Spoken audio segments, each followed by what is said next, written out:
Their wealth, income, or background. We want to start this presentation the same way we start every all-hands meeting at Robinhood, by citing our mission. Our mission is to democratize finance for all. But what does this mean? The U.S. financial markets are one of the greatest sources of wealth creation in the world today, with the average historical returns of the S&P amounting to 9% annually over the last 50 years. However, access to the markets have not been evenly distributed. Some have had better access, more tools, and a clear invitation to participate than others. We believe that this has been a factor of the growing inequality in our nation, and our mission is to fix that. We started with investing, where there has been historically clearly unequal access.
Robinhood earns about 2.5 cents on average for every $100 traded.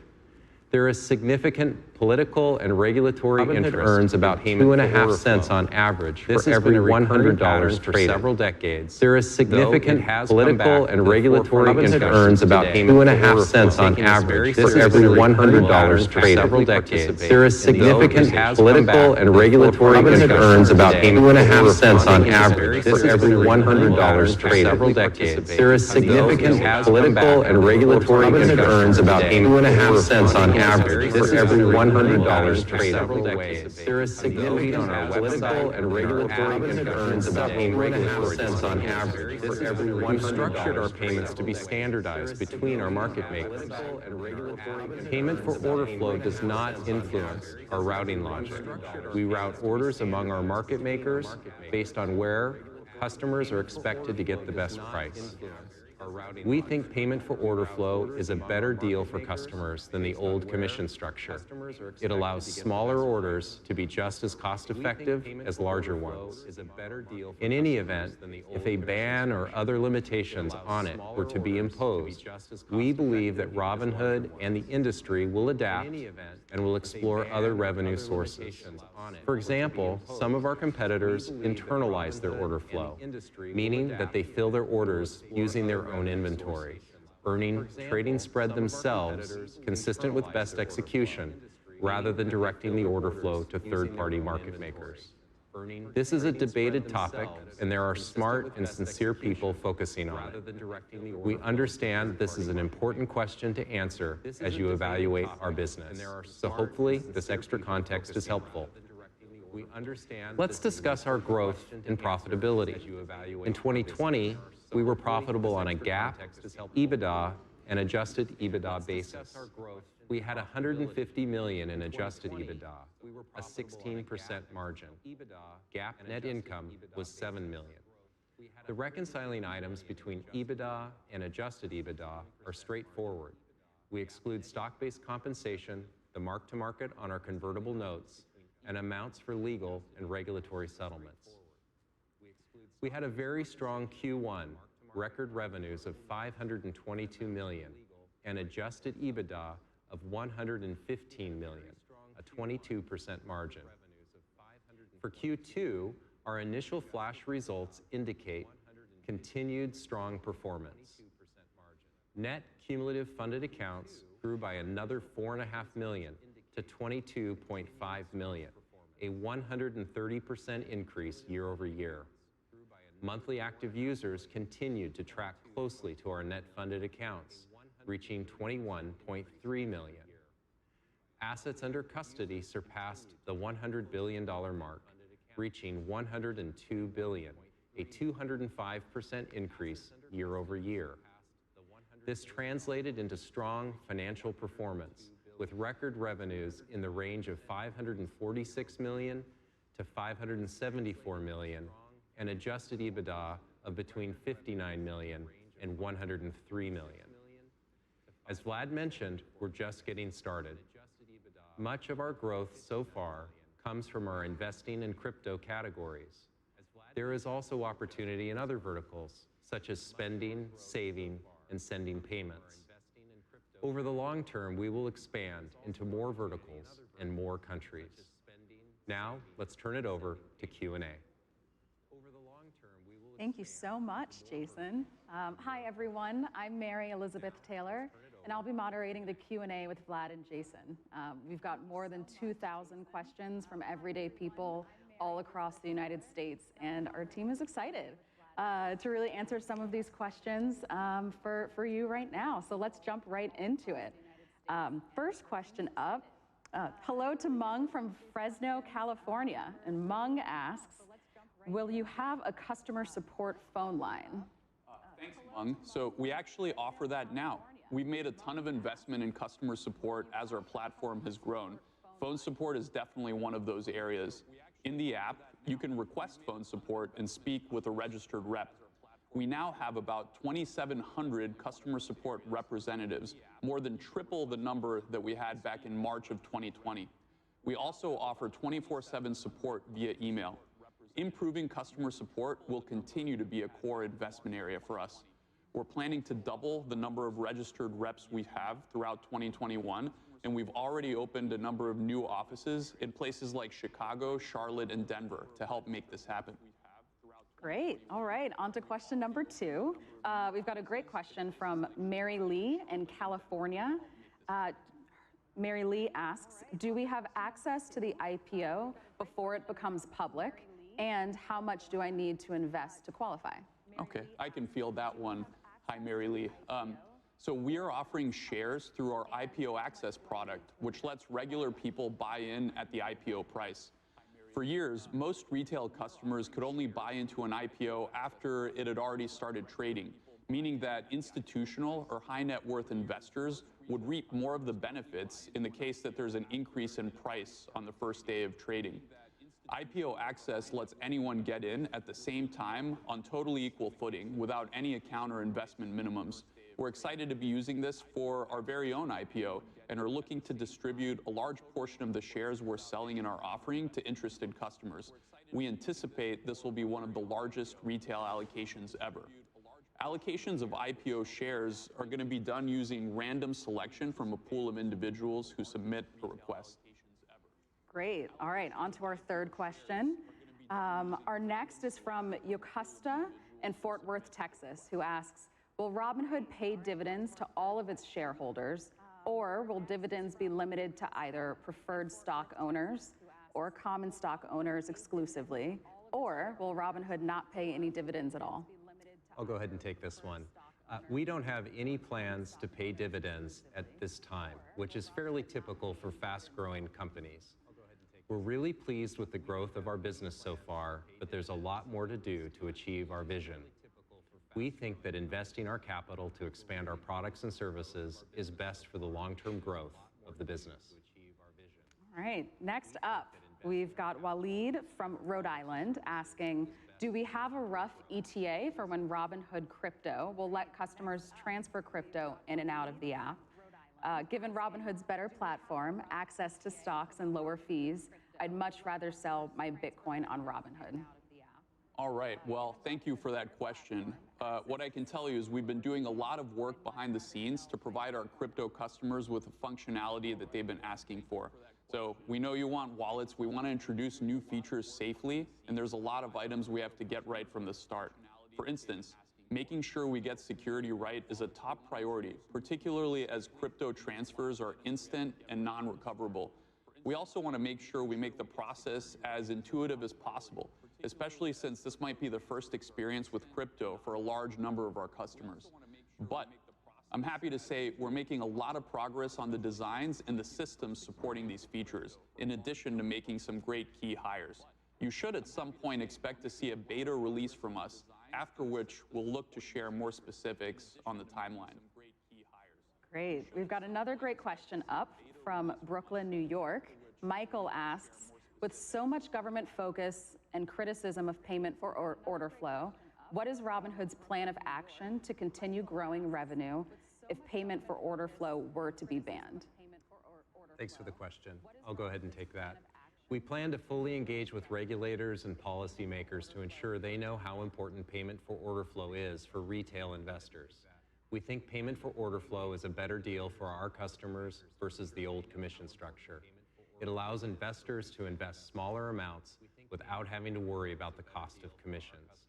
That said, as we continue to add products and features to our platform, we anticipate we will expand the sources of revenues we generate for the company.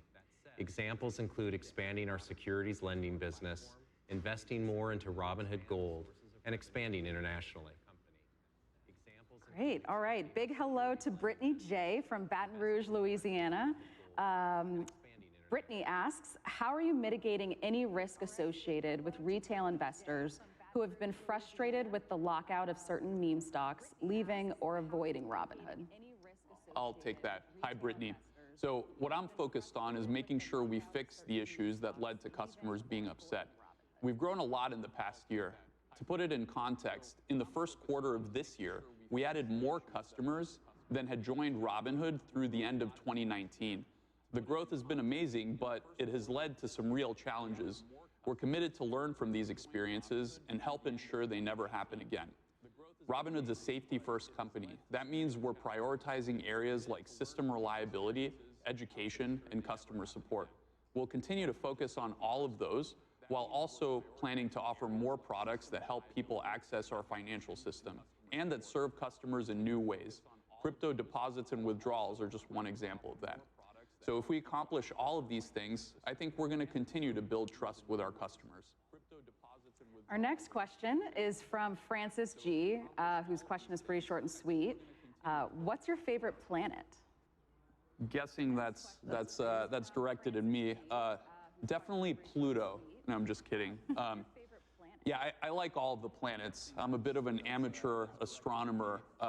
Actually, right now, for those in North America, right after sunset, you'll be able to get a great view of Venus shortly after the sun goes down, and then also Saturn and Jupiter come up and are great for viewing in binoculars or a telescope a little bit later into the night. So right now, I'd have to go with those three, with probably preference towards Venus because it actually has phases. So I think you can see it in its waxing gibbous right now. Well then, all right, on to our next question, jumping right back in. We've got Carter C. from Waterloo, Iowa. And Carter's asking, how does Robinhood plan to grow in the future after becoming a public company, specifically in regards to new streams of revenue for the business? I'll take this one. Going forward, you're going to see a lot of focus on products that can deepen our relationship with customers. On the brokerage side, our focus is turning first-time investors into long-term investors. You can see the beginnings of this with some of our newer products, such as recurring and dividend reinvestments. On the spending side, there is more we can do with direct deposit and debit cards, particularly given the opportunity to connect rewards with our brokerage and crypto offerings. And in crypto, we're making a lot of investments in things we know our customers want, such as wallets, lending, and staking. We think there's a big opportunity in front of us, and we look forward to delivering more products for customers. Next up, we've got Brett from San Francisco, California, who asks, what is Robinhood doing to prevent future app outages? Yeah, happy to field this one. So as an engineer, making sure our platform stays stable is personally very important to me.